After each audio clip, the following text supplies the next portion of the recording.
Good morning, everyone, and welcome to our wonderful Wednesday morning panel. We are here to talk about from prototype to portfolio strategies for digital media pros. And I have the most exceptional group of people with me today. I am so excited to be here with all of them. I'm going to start by just saying welcome to all of our guests, as well as our students who are joining here today on the panel, but also those who are joining on different platforms. We are streaming live to LinkedIn, YouTube, and Twitch. If for some reason something is not working, try another one. I know we had some lagging on LinkedIn a few weeks ago. No big deal. Head on over to YouTube or Twitch.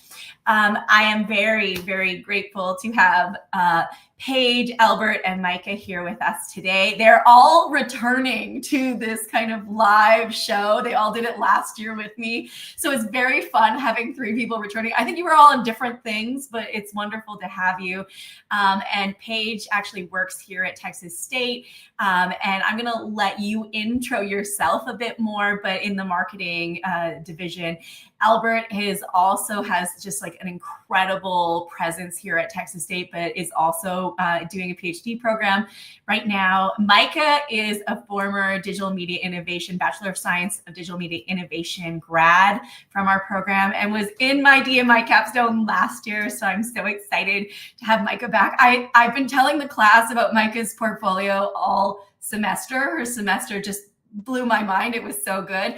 And the other reason that we have Paige and Albert here is because they have outstanding portfolios. If you are in our class, all three portfolios are going to be sent out to you or have already been sent out to you. So take a look for that. But I'm sure that we will post and talk about their portfolios because they're outstanding. I'm going to turn the floor first to Paige, then Albert, then Micah. Welcome. I'm so happy to have you. Hi. Yeah, thanks for having me. My name is Paige, and I have a bachelor's degree in mass communication from Texas State, and I'm pursuing my master's degree starting in the spring. I started working for an agency, mostly small to mid-sized businesses, and then at Texas State, I started doing digital advertising, and now I do also some SEO. So kind of have experience all over the place, but I'm excited to be here. I'm so happy you're here, and congrats on the MA program. Thank you. That's such exciting news. I want to talk about that, but maybe offline. Albert. Sure.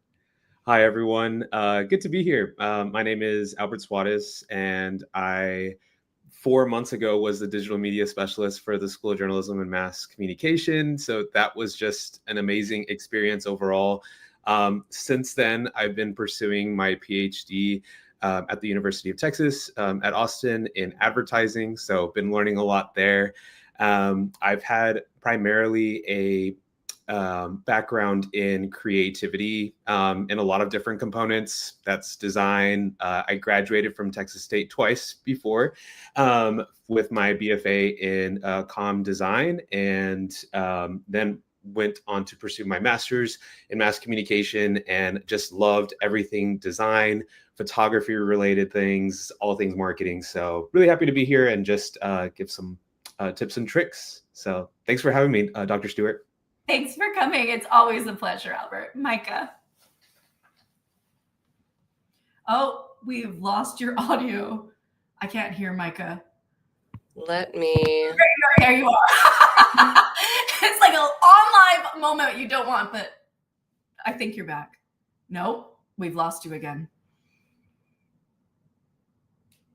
There we go. I'm very honored to be here. I am so happy today to be with such a profound educator with Professor Stewart. And yeah, I'm Micah. I recently graduated from Texas State in digital media innovation. So I definitely lean more toward the creative side. So I feel like in this field, we definitely shape shift a lot. We're okay, we can do social media management. I also do a lot of freelance photography. And I spent a lot of time with the magazines at Texas State and in Austin. And so that offered a lot of really awesome portfolio work, kind of community based. And yeah. Thanks for coming. I really appreciate having you back. And of course, Matilda, and then we'll invite just a quick hello from Rose, Claudia, and Azuli. And that question that I had asked you offline of like, what are some concerns or hesitancies, or like, what are the big stumbling blocks that you're encountering right now? Because they are building their portfolios. They do have the added pressure that they have to build them from scratch using Bootstrap. So it's a lot more work for them because they're coding those websites. Matilda. Yeah, I'm so excited to be here. I feel like this is a topic we talked all semester, and we talked about what's going to make a good portfolio. And I'm really excited to hear from people who have already gone through it and see what worked for them and like how they landed jobs and stuff like that. And honestly, this could be great for me too. I'm building my portfolio too. So I'm super excited to hear from you guys. So yeah, it's going to be so good. I'm very excited. Excited to have you. Feel free to jump in at any time. Rose. Hi, thank you for having me. It's really nice to like hear from everyone. It's very hard just to, again, navigate everything, find like the specific niche I want to go down. So it's really nice to hear everything. And also, especially since I'm like still in school, not very proud of the work I've done. So it's really nice to hear how to like navigate through that. Thanks for being so open and honest with us, Claudia. Hi, thanks for having me as well. I guess like one thing that I'm concerned about portfolios right now is if I'm putting in the right content, because obviously I've done a lot of random things for school in my random assignments, but I'm like, does this need to be in here?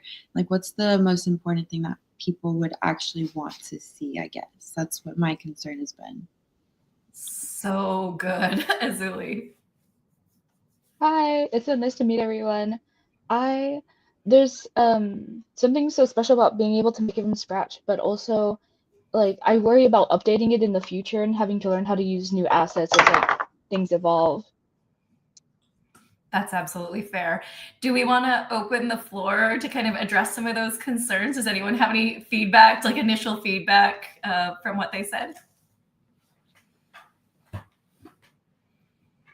For Azuli, I would say the assets changing is so real because I went on my portfolio the other day and I realized that my glitch project that I had coded using glitch was completely offline. I found out that glitch went down and they were transferring everything. So you had to find a different domain to add it to. And I will say that if you're going through it, somebody else is also going through it. So I would say Reddit, YouTube, a lot of people will voice their concerns on there. And that has been the most helpful for me in understanding, okay, I'm not alone in this. Somebody else can walk me through this. I think to maybe address Claudia's concerns just about portfolios in itself, I think, first of all, like being in the creative industry in particular, I think it's kind of a double-edged sword because it's so broad that you can do so many things with it. And I think I mean, even time to time, I'm like, I'm a creative, but like, what does that mean, right? What type of creative are you going to be in? Are you going to be in advertising creative strategy? Are you going to be in graphic design? Are you going to be in photography? So I guess to address your question, the one thing that I've kind of reinforced or that I've heard time and time again is just knowing your audience. So when you're going up for interviews or when you're in the application process in itself, it's really important for you to identify maybe more of those self-brand components, like what are some things in like what type of I'm curious, like what field would you like to go into? It's kind of funny because I already have a job, but I also kind of just want to do cosmetology. So it also doesn't really have to do with digital media, but branding wise, I guess that's what I would like to use digital media for. So yeah, Okay. kind of just like the beauty world. That's amazing. Yeah. And never underestimate how those dots can connect between industries. So if you want something that is in cosmetology, so I'll give you an example here between both. So I worked right after I graduated from college with my BFA. I could not find a job for the life of me. So there were two things that happened. One was eye, because it was just so competitive in Austin, especially in the Central Texas area. But the one thing that I did at the time was I was a sales membership associate at a fitness studio in San Marcos. And from there, I did my regular duties. And I also just told my boss, like, hey, I have this background in design, like, and it looks like we could use some social media revamp. And, is there an opportunity for me to work with some of the marketing people? And all that to be said, like, those were kind of incremental building blocks for me to get very practical experience, even if it wasn't necessarily like in an agency or in the industry in particular. There were still some ways for me to really portfolio build there.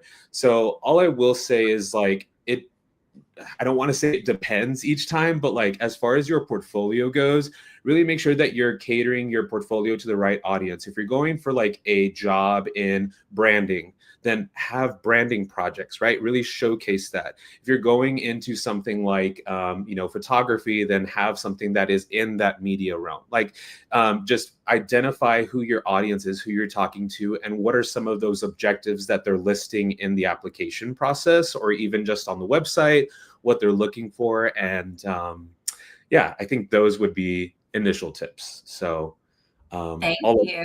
Of course. Appreciate it. And building off of your answer there, I'm going to ask the next question and then pass it first off to Paige, which is, how do you deal with that blank page? We're starting a portfolio. We need it to tell a good story. We do need it to be a little bit strategic so that it's actually going to land us a job at some point. How do people vision out that first portfolio? Great question. So kind of like Albert said, I first would think about what kind of career are you pursuing? Do you want to be more on the social media side? Is it more creative strategy? Are you a strategist? Are you more like a technical hands-on person? And then I would look to other people in those roles that you would aspire to be and take a look at their portfolios and really just get started by taking a look at theirs. What kind of content do they have? How do they have theirs built? What do they have it built in? That's the best place to start, I think. Anyone else want to jump in?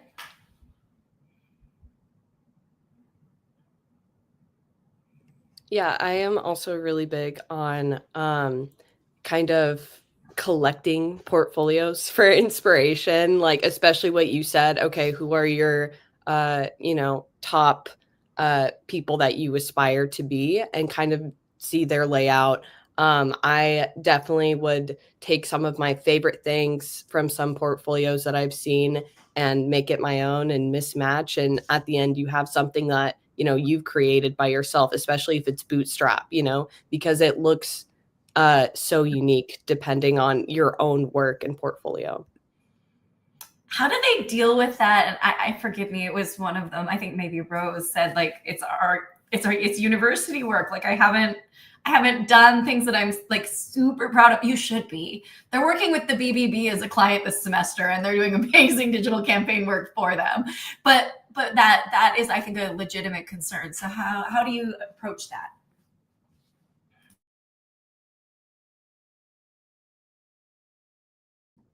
I think being able to,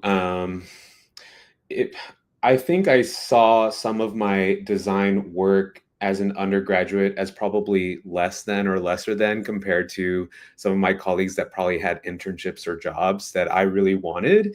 And so there was a little bit of like imposter syndrome that kind of kicked in those moments. But I think it was important to remind myself about the intentionality behind the work, and also kind of the strategic overview of my work in itself. So like really asking and answering the questions of, just what I can make, what I can offer, what are the clients or the, what are some of the what are the needs for the client or the agency, just getting all of that background information, because in a lot of creative fields or in digital media in general, I mean, there's going to be, some sort of investment involved. So you want to make sure that you have all of your ducks in a row first. You get all of the objectives lined up.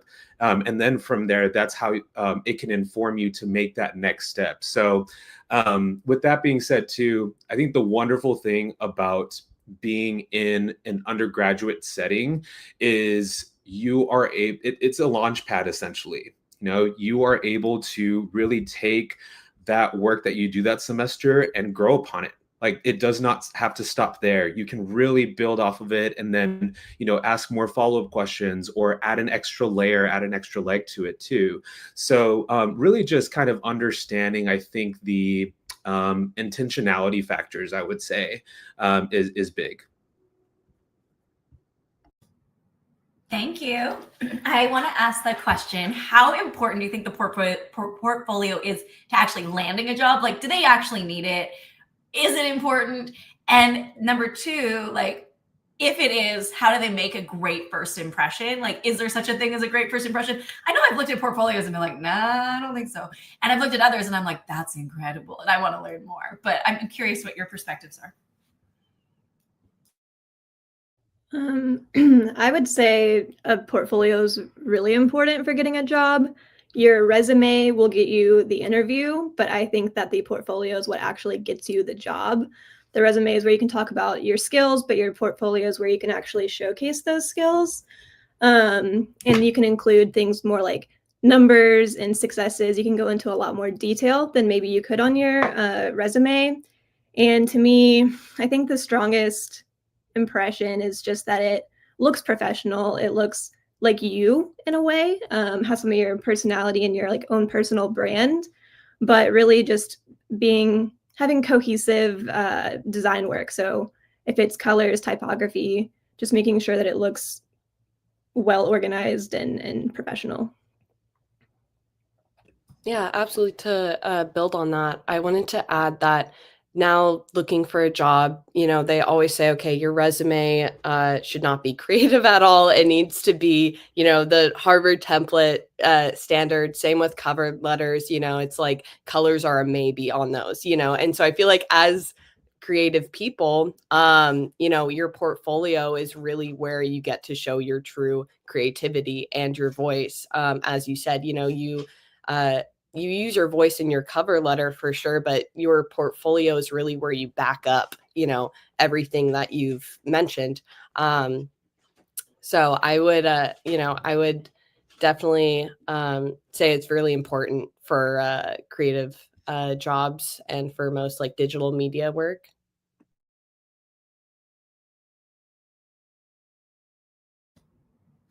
Does anyone else want to jump in? Matilda or Rose or Claudia, any questions? Or Matilda has a little story that I think is useful. Are you talking about what are you talking about? I'm sorry. No, it's okay. Okay. Matilda was telling me that, in conversations with someone who was hiring for something. Oh, okay, yeah. Okay, then you're talking about what I basically threw out the resumes entirely and the cover letters entirely, and they looked at the portfolio first and then went back to those CVs.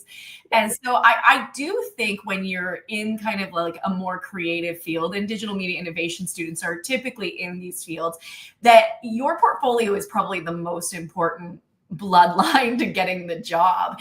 And so I'm wondering what everyone thinks is like, what are the most strategic elements that you need to include? Like, what would it be? What would flag someone as like, it's strange that this isn't here? What are those elements?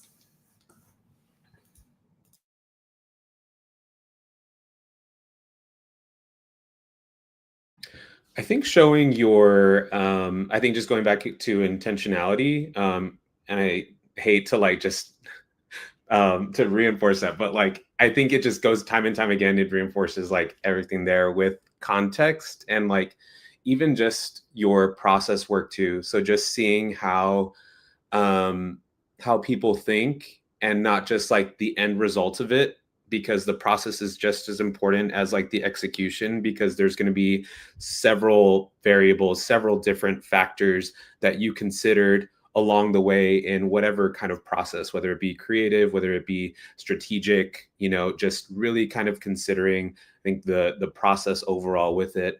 And then like Micah and Paige mentioned, just having more of like a clear emphasis on like what really is important in your portfolio and what you want to direct people to, like as the first like standout piece. And then from there, just having more of an ease. If it's like a website, a website portfolio, for example, maybe something like having a very clean navigation and just having more of the emphasis on the actual pieces, backed up with just some of your process work, or even just brief statements on each stage of that process that you went through. I hope that makes sense. Absolutely. Anyone else want to jump in? I'll jump in. I mean, with the portfolio, you don't want it to be a complete reiteration of your resume. They serve similar purposes, but definitely not the same. But something that I really think is important on both the resume and the portfolio is that direction about where, like, what kind of roles do you want? What kind of marketer or creative are you? So I would include something like how a resume has either a summary or a mission statement, statement of purpose, however you want to phrase it, that just tells a little bit about who you are and what you want to do. And then, of course, the rest of it really just being focused on your work. I would say definitely make sure they have a way to contact you on the website. Every website has this, and recruiters are going to know how to contact you, but possible clients or people that just find your website might not have that information and they need to know it. And I would also say that navigation is really important in the portfolio. I'm a bit of a hypocrite because I do have a very different navigation system, but I would say that simple is good because they're going to, most recruiters are going to spend only a small amount of time on it. So they're going to need to know, they're going to need to be able to sift through all your work quickly. And like Paige said, they're going to want to get to that mission statement. They're going to know what your values are, as well as going back and forth between your work. Thank you. Really great answers. As you know, my next question was, what mistakes have you made? But I think this kind of pairs really nicely with Chloe's question, which is, what are some mistakes that beginners make in general? And what are ways to avoid these mistakes? Have you had a moment of oh, I should not have done that when you were building out your portfolio? I feel like I am stating some common sense, but I'm going to state it in case there was somebody like me and was not saving it actively. I'm not sure if, especially if Bootstrap, if you're doing it from scratch, I'm not sure how that process is. But there are so many times where I spent so long on a page and then my computer crashed or something refreshed. So make sure that you're saving it actively. Make sure that you're making copies of it. If you're about to make any big changes, that is super helpful. Also, if you want to use a website builder that you really like, but you're unfamiliar with it, definitely do not skip those simple tutorials. I know they're long and boring, but it's going to save you so much time because when I was first building my portfolio, I spent hours and hours just messing with the controls and seeing what I could do. And I will say that is very effective, but you can definitely go through it a little bit more effectively by taking those initial steps. These are such great points, and they are simple, but every time I teach this, someone comes to me and says I lost a page or I lost this content. And I think, not all of the platforms, if you're using those templates either, are plug and play. They don't all function the same. The navigation tools are in different places. I've used a lot of them at this point, and they're not all the same. Paige or Albert, do you want to jump in? I think the biggest mistake I think that I've probably made, and that I've seen others make too, especially early on, is just that. And I think maybe Rose or Claudia mentioned not knowing totally what to put in your portfolio, especially when you're a student and you don't have a ton of work. I think your instinct is just to cram everything you've ever done in there. And that's not necessary. I've been on a few interview panels and looking at candidates' work, and I personally would rather see one or two really, really beautiful, well thought out, complete campaigns than just pages upon pages of everything you've done. I think I had included in my first portfolio a paper that I had written in my classes. And for me wanting to go into social media and digital advertising, that just wasn't relevant, but I thought I didn't have anything else to put. So I'd say just, like quality over quantity. Yeah, I think to echo what Paige just mentioned, I think the one mistake that I did early on, especially when I was going up for design jobs or creative jobs in general, was just overdoing things. Like I just over explained a lot. I didn't really editorialize. I didn't really curate much of my projects to my target audience, like whether that be an employer or if it was someone that wanted to hire me. There was just a little bit of a disconnect there. So just making sure that you, I think, keep it very simple and also just find the value in just really emphasizing those like pieces that you're super proud of, and those that are kind of a work in progress. They can be in the background and maybe you can have some components of it, but it just has to make sense at the end of the day to what you're trying to achieve, whether that be going for a job or an internship. And honestly, now that I think about it too, with that being said, I guess the second component to it is I really hid a lot of my passion projects from my portfolio because they didn't really necessarily match up. But surprisingly enough, those were some of those like that was the edge for me in some of my application processes, because I had a photography background, or because I had, like some social media pieces, or, just familiarity with building websites and all that. I kind of pushed that in the back and said, yeah, I put myself in a box basically. And I said, if it's not design, then I don't want it. But like, those were the very things that really kind of set me apart. And those are some of your strengths at the end of the day. So just make sure to highlight those just as much as the pieces that you're really proud of. I think that's a really, really great feedback. And especially you do want to have a lane in a story, but don't put yourself in a box that you can't then pop the lid open to and walk through. And this kind of links to Paige's answer earlier, but Deshani says, as someone who tends to stress over making my work perfect, I'm curious, do employers care more about the final polish, or do they care more about how you work and think? And I'm curious what you think about this, Paige. Yes, and I just saw another question in the chat that is related about when do you get too focused on design. And I think for me, I do think that the final product being well polished is important. Attention to detail is something that employers and potential clients are going to be looking for. But on the flip side, you can't get too wrapped up into it. Whenever I was building my portfolio, I really wanted it to be unique to my own personal brand. And I think I got really obsessed with like color and typography. And I just had to bring it back to basics and say 2 colors, 2 fonts, that's it. And that really helped. And I think that the final product is more polished, but your portfolio should definitely also prioritize being how you work, how you think. That's important not only to potential employers and clients, but like people that you would work with. So it's both, but don't stress about any of it too much, especially in the beginning. Thank you. Roland says, as someone pursuing a career in UX, UI, and not having any real client work to put in my portfolio, is it beneficial to just keep working on conceptual work and showcasing my portfolio? And I think this kind of links in with Colton's question, which is, what would you say to someone whose portfolio isn't based around static images and more around multimedia, like video, VR, IR, and coding skills? And I do think a few of them are kind of moving in that direction of more like emerging tech, coding, UX kind of direction. So any advice for those kind of portfolios?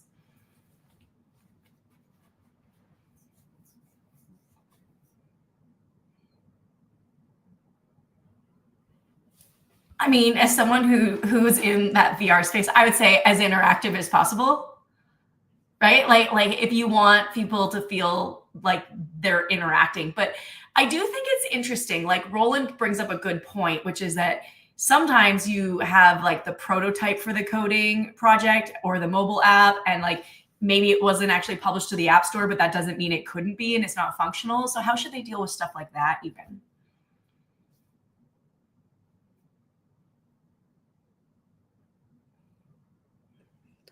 I would say definitely use iframe in the coding. So if you are able to publish it, definitely make it so you can link it and people can scroll and interact with the website through the website. Um, I would just have to reiterate what Professor Stewart said, which is interactive, especially with multimedia. I feel like you can go a lot of different directions with that. That's all I have to add. My portfolio is personally pretty simple. I don't have to deal with a bunch of coding or video work. I built my first portfolio in Bootstrap in school, but I've since moved away from that to a website builder. I use Webflow for my website, and then my actual portfolio of work is in a Canva deck, so pretty simple. But going back to the first question, I think the first half of this about if it's beneficial to continue working on your conceptual work and showcasing that if you don't have real work, absolutely. I think you should redefine what you think real work is. Just because it's for school or for a personal project or for a family member doesn't mean that it's not real work. So definitely use that. Thank you. Really good advice. I see Dustin. He was a former panelist on one of the other ones. He's joining us this morning. Nice to see you. Fully agree on the website builder. Make sure you find out what happens if you decide to leave. What is the export process, or do you have to start from scratch? Have you had to deal with that? Any of you? It sounds like Micah just did, but Paige, Albert, any advice for this? Because sometimes they also go down. Like I've had my websites on pages that were no longer hosted by that server, or that service no longer exists. I think sometimes, you do have to rebuild, which stinks, but also sometimes that's a good opportunity to refresh your portfolio, especially if it hasn't been updated in a while. But yeah, again, like Dustin said, just look into what the policies are. I think with a tool like Webflow, it's a bit more of an advanced website builder, I would say. It's somewhere between, it's above Squarespace and Wix, but probably below WordPress. But it is, I believe, they will allow you to export your code. So that works. And then WordPress has ways to export your websites to other tools if you decide to leave. But yeah, just be careful because, yeah, rebuilding is not fun. Yeah, and to add on to that, to the whole rebuilding process, it can be so devastating when you feel like you've just lost all of your work, and it can be really hard to get over that hurdle and just start from scratch again. But just a little bit of encouragement, every time I have done that, the portfolio has been better since before the last. So you might think, okay, this is, I'm never going to be able to do something like this again. No, you will, and it will be better. And just real quick to back up your work. Sometimes if it's on a website, I want to go back and look at old portfolios. Even the Wayback Machine really doesn't get me there sometimes. So even if it's just doing a full page screenshot of your website or downloading your portfolio somehow as a PDF, if it's built more like a deck, having it and then keeping that, because it's also just really nice to look back and see what you've done in the past. And you should save all of your work. I think I've said this 100 times this semester, but there's no reason that your work should all just be living on a website. Like your copy should be somewhere else. Your photos, your work, your prototypes, everything should be somewhere else. I want to open the floor to Rose, Matilda, Claudia, or Azuli. If you have any questions, now is a great time to jump in. I can start. I was thinking about like I know a lot of the students in our class are like doing on Bootstrap, like they're coding their own website. Do you think, let's say it's someone who doesn't necessarily want to get into web development, like you want to do something else creative, do you think it makes a big difference if they've coded their website or if they use, like, let's say even WordPress to make their portfolio? Like, do you think that makes a big difference, or like when should they for sure code their own and when should they maybe use a template or build it from scratch on like a builder? I think you should use a template unless you're required to use the building. We do the building because it's part of the requirements to show the degree competencies. But I mean, honestly, they're so much smoother in the templates. But I'd be curious what Paige and Albert. Yeah, because I know a lot of our students are thinking about that, like which way to go, because it's like it's absolutely a fair thing to do the templates and stuff. Like, is there benefits to that? What do you guys think? I want to like asterisk this and say like there are some amazing ones, like Micah's is the exception. Like there's no need to change that. But yeah, Paige. I think, I mean, building it in something like Bootstrap is a valuable skill to have. And if you're going to go into something that's heavy on web development, maybe you do want to have that to be able to say, hey, I built this, and make it really make your portfolio part of your portfolio, if that makes sense. But in my experience in the real world, you're not going to have to do that. Pretty much every business or agency I've ever worked for has used something like WordPress, Squarespace, Wix. They've all used builders, and most of them are templated. So it's important to be able to show too that you can work with something like that. So I wouldn't hyper focus too much on, I have a follow-up question. Do you think it's important that you buy like so that it doesn't have the WordPress at the end, or do you think that doesn't matter? What do you guys think? Like, is the free WordPress enough for a portfolio, or should you buy? I think, I mean, it's enough. I think it adds an extra level of polish to have your own domain, own URL, but especially when you're getting started, those things aren't always free. So do what you can, and as long as it looks good, that's the most important part. But if you can, spare to do that, I would. Unless To you're add going- on. Oh, Go for it. sorry. Go. No, you're good. Okay.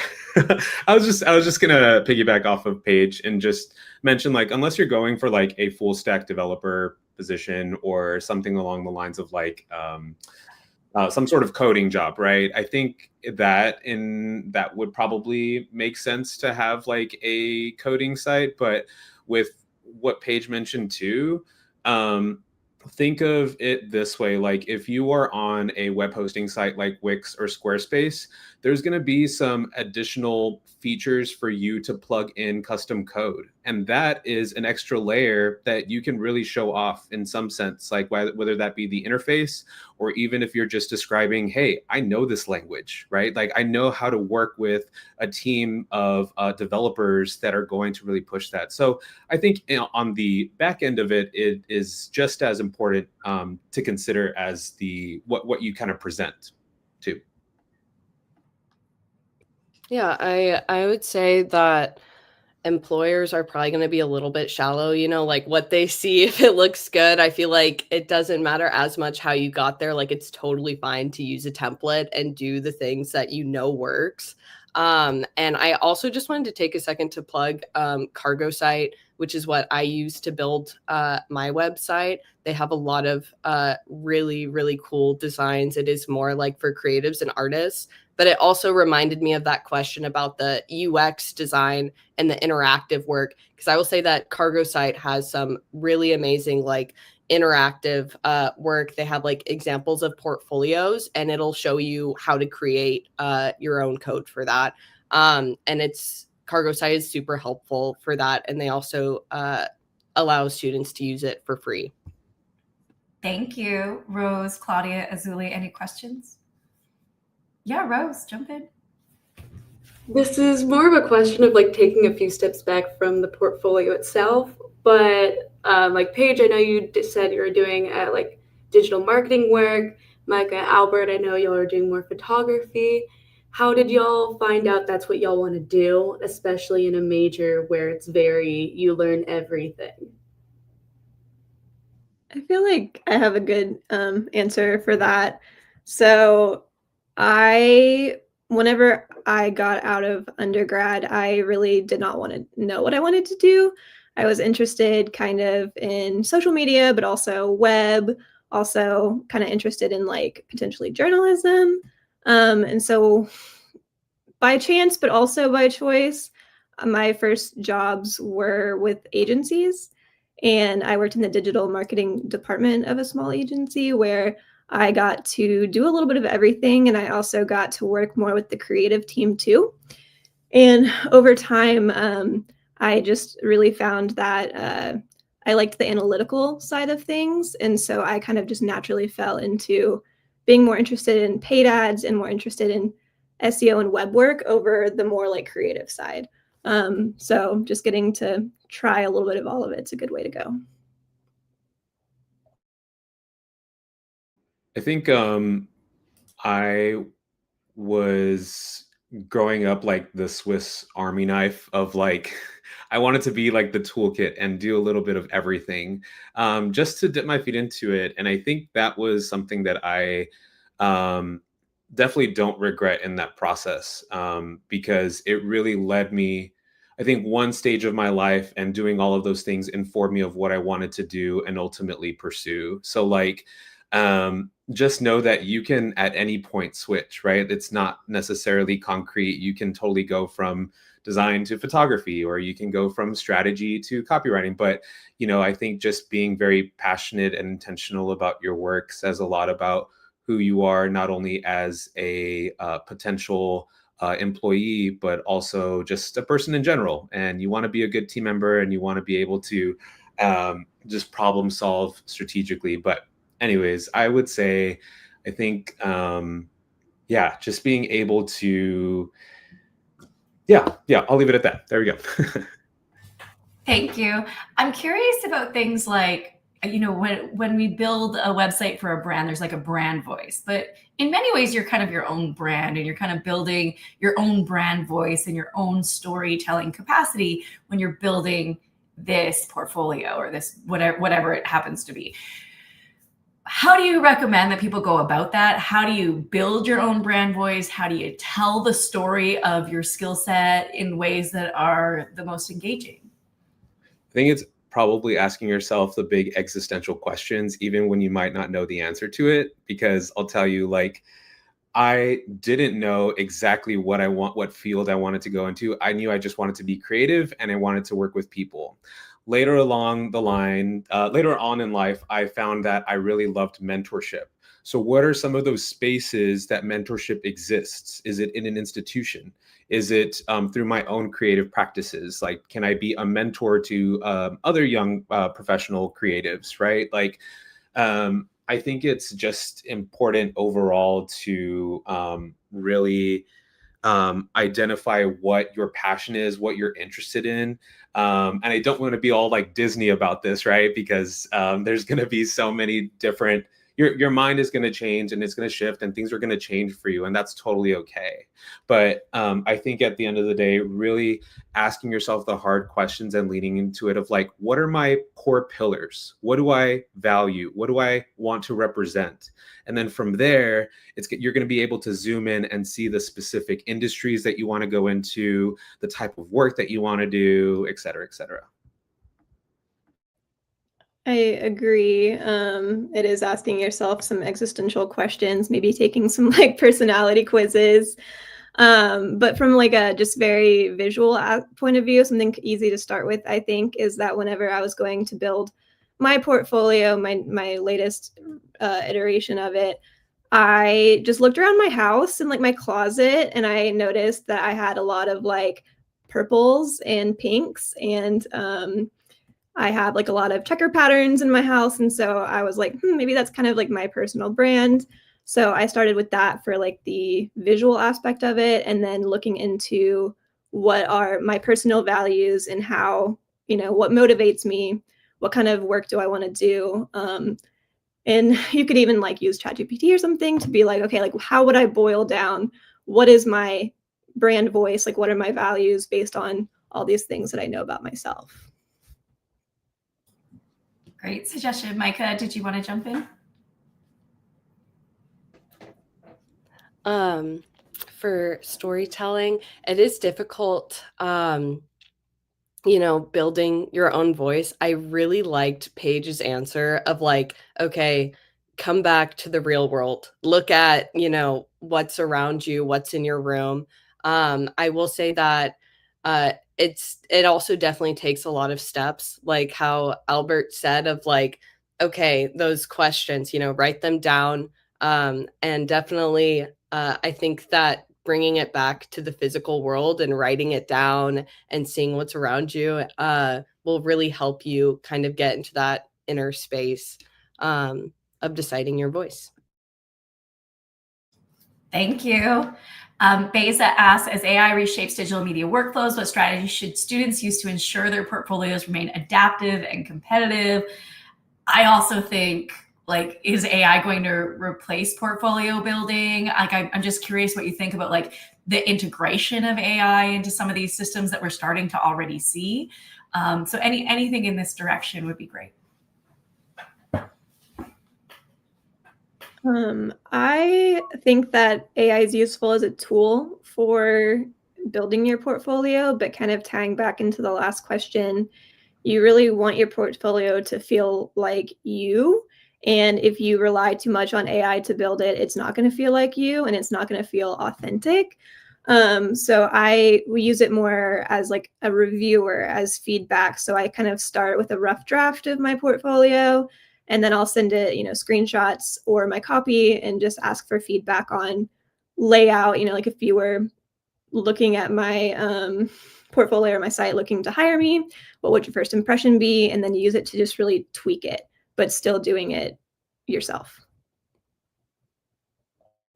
Yeah, I agree with Paige. I think like being able to use, so like as AI is becoming more sophisticated and also integrated into different platforms, I think it's going to be a little bit more difficult to tell the difference of like what is human and then also what is, what is artificial. So I think really maintaining that voice by way of using AI as an assistant, as a tool, and also as a launch pad. I think being able to really use it as just like, here's my starting base, and from then on out is what I can build off of it. I think that would be my advice.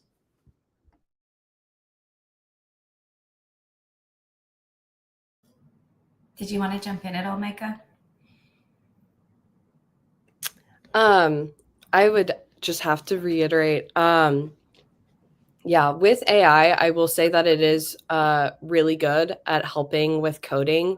I do feel like it is more useful to go through and do it yourself as much as you can, because in that way you're going to learn what works and what doesn't, which AI can't teach you as well. But if you've tried all the routes and you're unable to get a certain code to work, I do think it is good to use as an assistant, because a lot of people also aren't going to have that time, especially as students. Thank you. We are starting to run out of time, but I just wanted to put a couple like final questions to you, which is like, what's that one piece of advice that you want to give everyone on like making that best portfolio? And there's a second question here that emerges because it's been asked a few times in the comments, and I'm apologizing profusely. There's too many questions for me to get to all of them, but I do really appreciate them all. And that is like, how often should you update? So like, what's that one big piece of advice, and how often should people be kind of iterating those portfolios?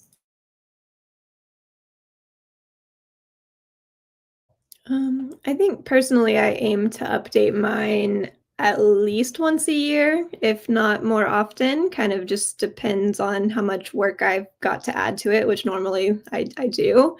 And you should, even if it's like I think Albert said, even if it's a passion project that you've been working on. And I think my biggest piece of advice would be that it doesn't have to be perfect, and don't feel bad about just having student work or just having internships, because that all does matter. And I think if I was, an employer and I was looking to hire, I'm not looking that you've I guess it's kind of cheesy, but to compare it to like if you're doing dance rehearsals, you've shown that you know how to do the steps, you know how to do the work, even if you haven't like performed on Broadway, right? So that's okay. Everybody starts somewhere. I love that analogy. That's so perfect. Micah, then Albert. I would say just definitely make sure that all of your links are working on the website. So if you notice that something happened, definitely update that immediately so that people are able to click on that and it's not just a broken link. But I would say to not look at it in a time perspective for like how long you should wait before updating it. I would say go for how much work you've done. So if you finish your portfolio and then you had a really good project the next week, go ahead and add it on as those projects come in, if time permits. And yeah, I would also say don't be afraid to use those like personal work and passion projects in your portfolio. Not everything has to be strictly school or job related, because sometimes employers do like to see a little bit more of that personality. And yeah, definitely have faith in your work, trust your work. If you don't believe in it, it's going to be hard to convince other people to believe in it as well, so just, remind yourself of the time that you've spent on it, the hours that you've put in. And yeah, that's the advice that I would give. No work is too small to add, as long as it permits to what you're doing and what you're trying to achieve. Terrific advice. And last but not least, Albert. I think as far as like website maintenance goes, just having just to echo what Paige and Micah said, just having like a routine schedule of checking in. If you have any updates for your like portfolio, especially for your website, just making sure that you're checking again, like all the links, just making sure that you're on, that you paid for it actually, because sometimes that happens where they will put your website on offline if you don't pay for it. So that's a thing. And let's see. And also I would say too, from like a client perspective, just make sure that you have their permission to share their work at times, because sometimes they just want to keep it under wraps until like their launch or whatever their, contractual what the contractual deadline looks like. So just just communicate with your client or whoever you're working with then. My last piece of advice is summed up in probably just like 3 words, which is something that's carried me along my journey, is be curious. Be curious about your clients, be curious about the people that you work with. And be obsessed. I think like showing enthusiasm for what you do is just so important, because you want to be that team member, or you want to be just that teammate overall that just shows up with such like energy. And energy is so infectious in a workplace. So just show up, and show up tired, show up hangry, and show up like willing to do the work, and just be really excited about what you do, because that will get you through some really hard times when you question a lot of stuff. So just be curious and be obsessed. That would be my 2 Be points. curious, be obsessed. That's the best way to end this panel. Thank you so much to Albert, Paige, and Micah for joining us today as panelists. And of course to Matilda, who's my wonderful graduate assistant, and Rose, Claudia, and Izuli, who are just exceptional DMI students, exceptional. So what a great class we've also had in the comments. I really appreciate it. And I am so sorry we couldn't get to all of them, but really thoughtful questions. And a huge round of applause to all of you. Thank you so much for joining us today. Audience, please say thank you. And yeah, wonderful, wonderful, wonderful. I really appreciated it. Have a great day, everyone. We'll see you soon. Enjoy your November break. I'm counting down. It's almost November break. Okay, we'll talk soon.